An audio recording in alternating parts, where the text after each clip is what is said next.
रत्नागढ़ में राजा शमशेर सिंह का राज चलता था।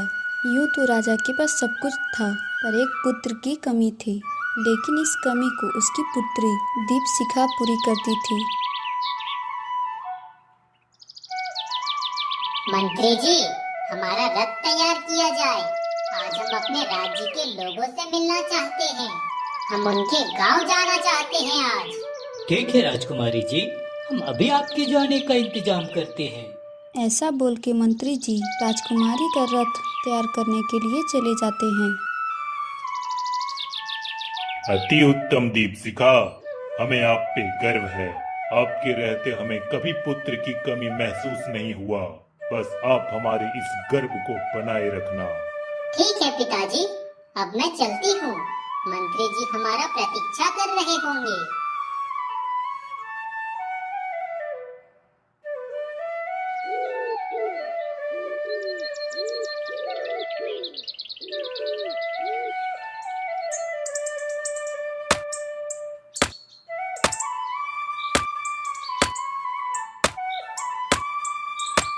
गांव पहुंचने पर राजकुमारी एक युवक को देखती है जो अकेले तेज धूप में मेहनत कर रहा होता है।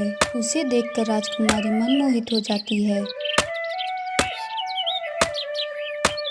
तुम कौन हो युवक, और इतनी तेज धूप में यहाँ पर क्यों काम कर रहे हो? इस पापी पेट का सवाल है महारानी। अगर धूप में काम ना करूं तो भूखा ही मरना पड़ेगा। पर तुम हट्टे कट्टे नौजवान हो, तुम हमारी सेना में भर्ती हो सकते हो। हमने इसकी भी अर्जी दी थी, पर उस अर्जी को ठुकरा दिया गया। इसलिए खेती के अलावा और कोई काम नहीं है हमारे पास। उस दिन के बाद राजकुमारी हर रोज उस हरिया से मिलने आने लगी और धीरे ही धीरे उन दोनों में एक दूसरे से प्रेम हो जाता है।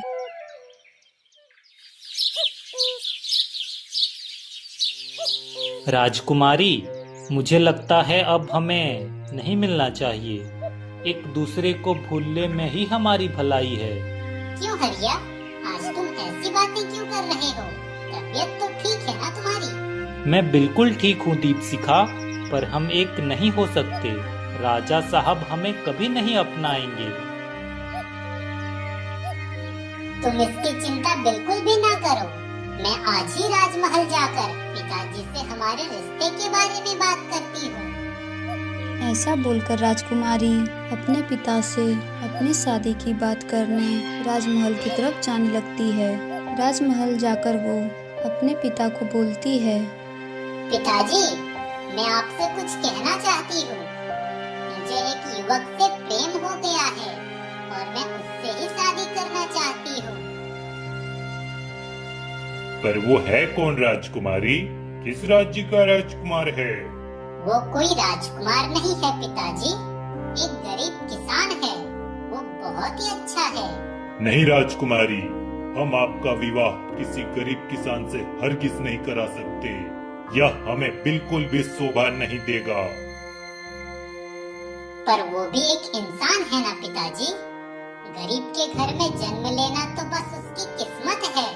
अगर किसी राजघराने में उसका जन्म होता तो वो भी एक राजा ही होता पिताजी। पर ऐसा हुआ तो नहीं ना। वो एक नीच जाति का है और हम नीच जाति के संबंधी कभी नहीं बन सकते। पिताजी, आप मेरी फीलिंग्स को क्यों नहीं समझ रहे हैं? ये तो मेरे साथ अन्याय हो रहा है। बस राजकुमारी, यह हमारा अंतिम निर्णय है। आपका विवाह वही होगा जहां हम चाहेंगे। पर मेरी पूरी बात तो सुनिए पिताजी। हमने अपना अंतिम निर्णय सुना दिया है पुत्री। अब इस बात पर बहस करने से कोई फायदा नहीं होगा। अब आप जा सकती हो। राजा के ऐसा बोलने पर राजकुमारी उदास हो जाती है और वहां से चली जाती है।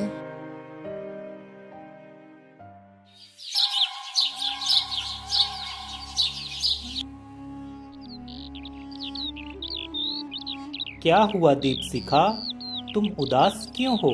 कहीं हमसे कोई भूल तो नहीं हो गई ना?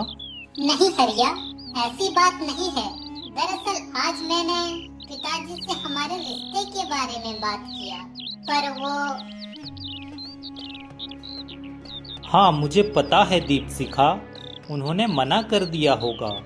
ये बात तो मैंने तुम्हें पहले ही बता दिया था। पर वो ऐसा क्यों कर रहे हैं? मेरी फीलिंग्स को क्यों नहीं समझ रहे हैं?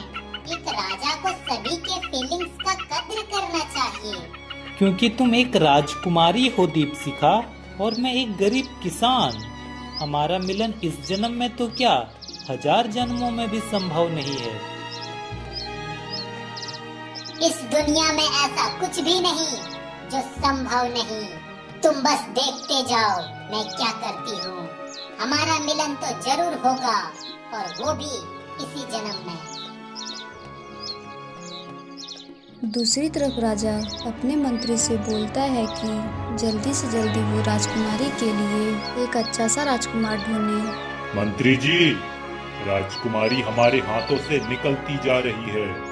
हमें जल्द से जल्द राजकुमारी के हाथ पीले करने होंगे। बिल्कुल महाराज, हमने आसपास के सभी राज्यों में ये संदेशा भिजवा दिया है। हमें जरूर कोई अच्छा राजकुमार मिल जाएगा, आप बिल्कुल निश्चिंत रहे।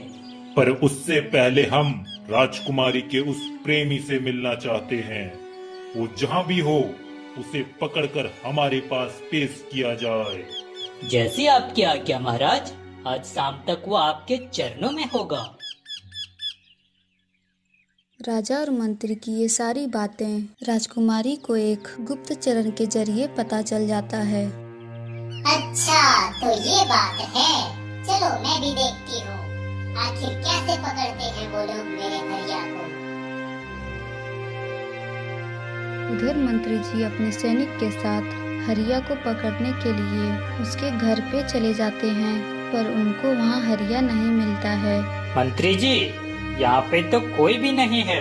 लगता है हमारे आने का खबर उसे पहले ही मिल चुका है। और ये खबर जरूर राजकुमारी जी ने ही हरिया को दिया होगा।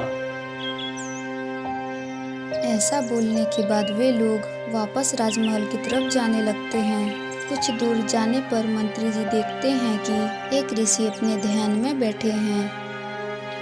कहीं ये वही ऋषि तो नहीं जिसके बारे में मैंने पूरे राज्य में चर्चा सुना है?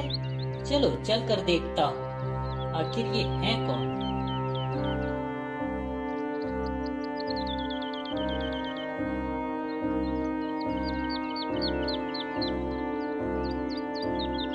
प्रणाम बाबा, इस भक्त की विनती को स्वीकार कीजिए। खुश रहो वत्स, हमें पता है तुम यहाँ पे हरिया को ढूंढने के लिए आए थे, पर वो तुम्हें नहीं मिला। आप तो यंतरयामी हैं बाबा। हमने आपके बारे में जो भी सुना था आज वो देख भी लिया। कृपया कर हमारी परेशानी दूर करें बाबा।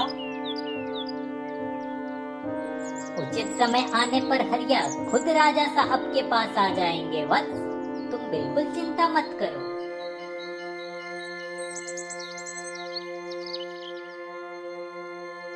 दीपशिखा, आज तो तुम्हारे मंत्री मुझे नहीं पकड़ पाए, पर अगर उन्हें मुझ पे शक हो गया तो? तुम चिंता मत करो हरिया, उस मंत्री ने तुम्हें कभी नहीं देखा, इसलिए वह तुम्हें कभी नहीं पकड़ पाएंगे। पर मुझे बहुत डर लग रहा है दीपशिखा, मैंने तुम्हारे कहने पर ही ये सब किया है। तो बस जैसा जैसा मैं करने के लिए कह रही हूँ वैसा वैसा करते जाओ, फिर देखना क्या होता है। दूसरी तरफ मंत्री राजा के पास जाते हैं और उनको हरिया से ऋषि तक की सारी बातें बता देते हैं। वह जरूर ही अपनी जान बचाने के लिए भागा होगा। वैसे वह साधु बाबा कहाँ होंगे अभी? हमें उनसे मिलने की इच्छा हो रही है। वो पास के ही एक गांव में कुटिया बना कर रह रहा है महाराज, आप कहें तो उनको यहीं पे बुलवा दें। नहीं मंत्री जी, हम खुद उनसे मिलने जाएंगे। हम एक साधु को बुलाकर उनका अपमान नहीं करना चाहते हैं।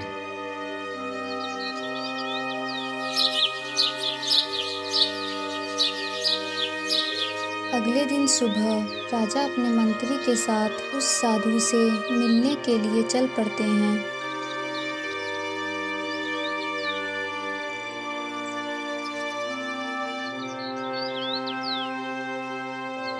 बाबा, मैं अपनी बेटी की विवाह को लेकर बहुत ही चिंतित हूँ। कृपया कर मेरे चिंता का निवारण कीजिए। आप चिंतित ना हो राजन, आप होनी को नहीं टाल सकते।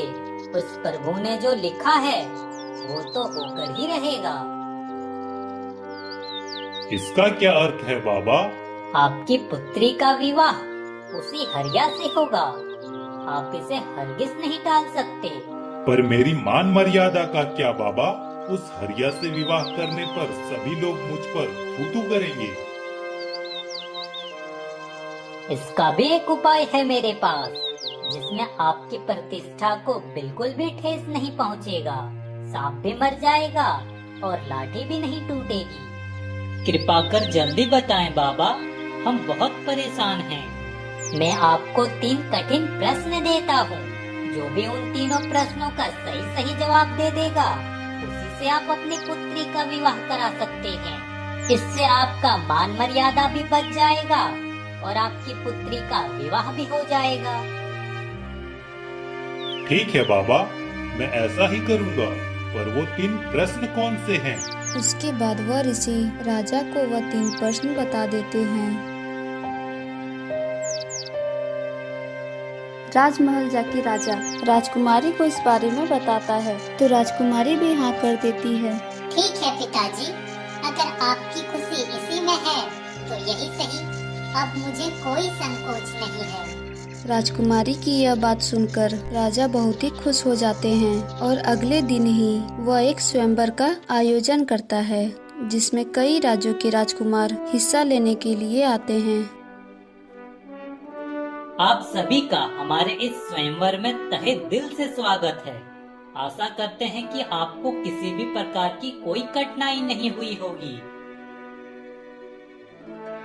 यहाँ उपस्थित जो भी राजकुमार या प्रजा मेरे 3 प्रश्नों का उत्तर सही सही दे देंगे, मैं अपनी पुत्री का विवाह उसी राजकुमार या प्रजा से करा दूंगा। आप अपना प्रश्न पूछिए महाराज, मैं सही उत्तर दूंगा इसका। मंत्री जी, पहला प्रश्न पूछा जाए। तो राजकुमारों, पहला प्रश्न ये है कि इस पूरे ब्रह्मांड में सबसे भारी और सबसे हल्का क्या है? पहला प्रश्न पूछे जाने पर ही सभी राजकुमार शांत हो जाते हैं। किसी को भी इस प्रश्न का उत्तर पता नहीं होता है। क्या हुआ राजकुमारों? आप में से कोई भी विद्वान नहीं है? हमें ये उम्मीद नहीं थी आप लोगों से। मंत्री जी ऐसा बोल ही रहे होते हैं, तभी वहाँ पर हरिया आ जाता है और बोलता है, महाराज, मैं एक निम्न जाति का हूँ, पर मैं आपके सभी सवालों का सही जवाब दे सकता हूँ। पर क्या आप मुझे अपना सकते हैं? हाँ युवक, क्यों नहीं। पर अगर सही जवाब नहीं मिला तो तुम्हें मृत्यु दंड भी दिया जा सकता है। आप अपना प्रश्न पूछिए महाराज, मुझे आपके सारे शर्त मंजूर हैं। ठीक है, तो बताओ, इस ब्रह्मांड में सबसे भारी और सबसे हल्का क्या है? महाराज, इस ब्रह्मांड में सबसे भारी चीज किसी का पाप होता है। पाप करने जैसा बोझ पूरे ब्रह्मांड में दूसरा कोई नहीं है। और हल्का? इसी के विपरीत मंत्री जी, सत्य जैसा हल्का कोई दूसरा नहीं हो सकता। वाह, अति उत्तम, बिल्कुल सही जवाब है आपका। पर क्या मैं आपसे एक व्यक्तिगत सवाल पूछ सकता हूँ? जी बिल्कुल मंत्री जी, पूछिए ना। आप हैं कौन युवक? आपको इन सवालों के सही उत्तर कैसे पता है? ये मैं आपको तीनों सवालों का जवाब देने के बाद ही बताऊंगा। ठीक है, तो बताओ, किस चीज में हाथी डूब जाती है, सांप खड़ा होकर नहा लेता है, लेकिन एक चिड़िया का प्यास तक नहीं बुझ पाता है? इसका सही उत्तर ओस है मंत्री जी, जिसमें कोई भी डूब सकता है। सांप खड़ा होकर भी नहा सकता है, पर उस ओस से किसी का भी प्यास नहीं बुझ सकता है। अति उत्तम नौजवान, बिल्कुल सही कहा आपने। तो अब आप अपना अगला सवाल कीजिए मंत्री जी। अगला सवाल ये है कि सोने की वह चीज है, पर बेचे नहीं कोई सुनार, मोल तो ज्यादा नहीं है, पर बहुत है उसका भार। ये तो बिल्कुल बच्चों वाला प्रश्न हो गया मंत्री जी, जिसका सही जवाब चारपाई है। बिल्कुल सही, आपने तो सबका दिल जीत लिया नौजवान। अब कृपया कर बताएं कि आप हैं कौन। ये सब बातें तो होती रहेंगी मंत्री जी, पर अभी महाराज अपने किए गए वादे को पूरा करें। हरिया की यह बात सुन के राजा समझ जाते हैं कि वह हरिया ही है, क्योंकि राजा को उस ऋषि की बातें याद आ जाती है। पर उनको अभी तक यह पता नहीं चल पाता है कि वह ऋषि कोई और नहीं बल्कि हरिया ही था। उसके बाद राजा उन दोनों की शादी करा देते हैं। दोस्तों, हमें इस कहानी से सीख मिलती है कि उस ईश्वर के लिखे विधान को कोई नहीं बदल सकता है। तरीका चाहे कोई भी हो, ईश्वर के बनाए गए जोड़े एक दूसरे से मिल ही जाते हैं।